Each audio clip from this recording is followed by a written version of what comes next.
Now we'll show you the installation of our three-piece mantle line. This is the Provincial. The Floridian and the Coliseum will be the same procedure. Here we have our shelf, mantle legs, and our filler pieces for the perfect fit around the fireplace, all in our unique package system. We also provide a plaster-based mixture for screw holes and, if necessary, mantle joints between the shelf and the legs.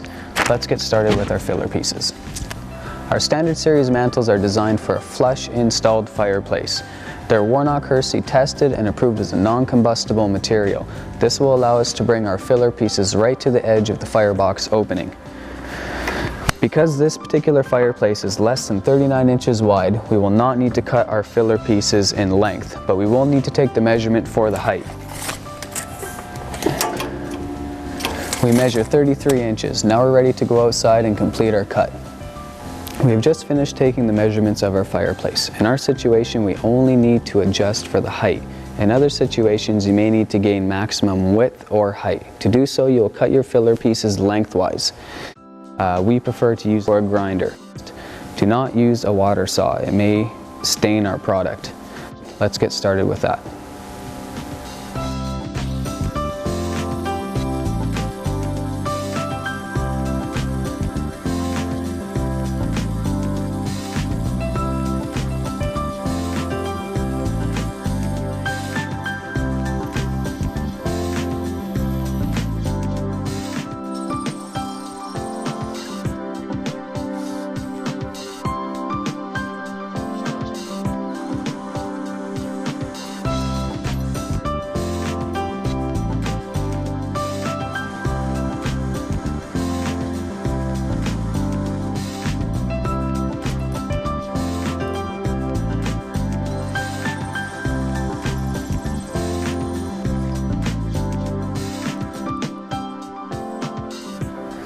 At this point, we've pre-drilled our hole larger than the screw we're going to use to fasten the filler piece to the wall. This will allow for some adjustment later on.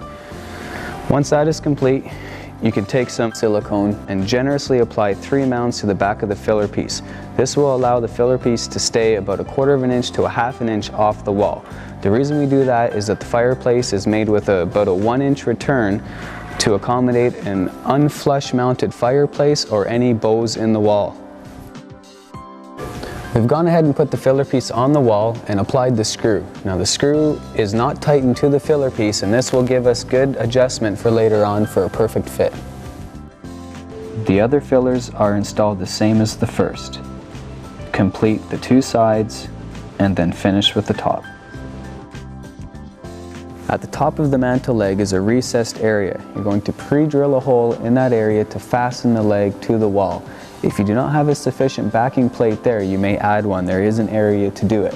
Once you're finished pre-drilling your hole, you will apply adhesive on the back, side, and outer edge of the mantle leg to install it to the wall. We're ready to pre-drill our hole.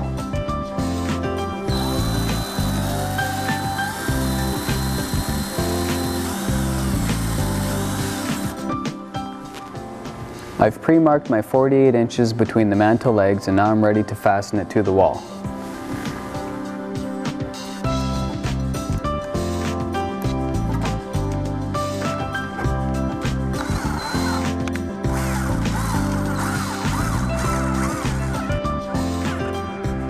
Now we're ready for the shelf.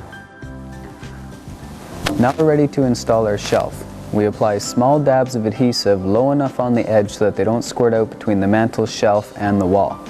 Then we will apply a small amount of adhesive on the top of the mantle legs. Now we're ready to position our shelf.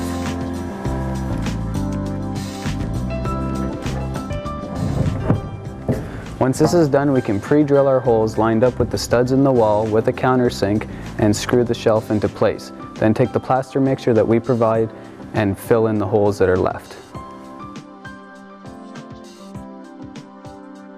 When drilling for the screw holes, you may want to start your hole straight and then angle the drill to prevent slipping.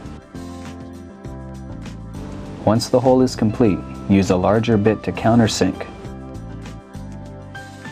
and then fasten into place.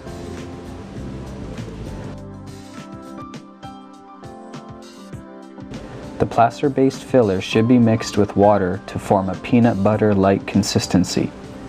Ensure filler is placed directly in hole, with as little spread on the mantle as possible.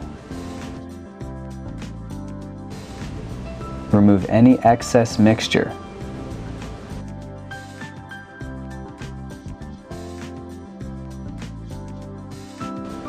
Then, using a sharp point, mimic holes in the mixture to match mantle texture. Now for our final adjustment, all you'll need to do is tape off the inside edge of the fireplace and the mantle leg and use high temperature black silicone to complete the seal. By following the basic steps that we've shown you, you'll be the envy of your neighbors and enjoy a romantic fire like you've never had before. Thank you.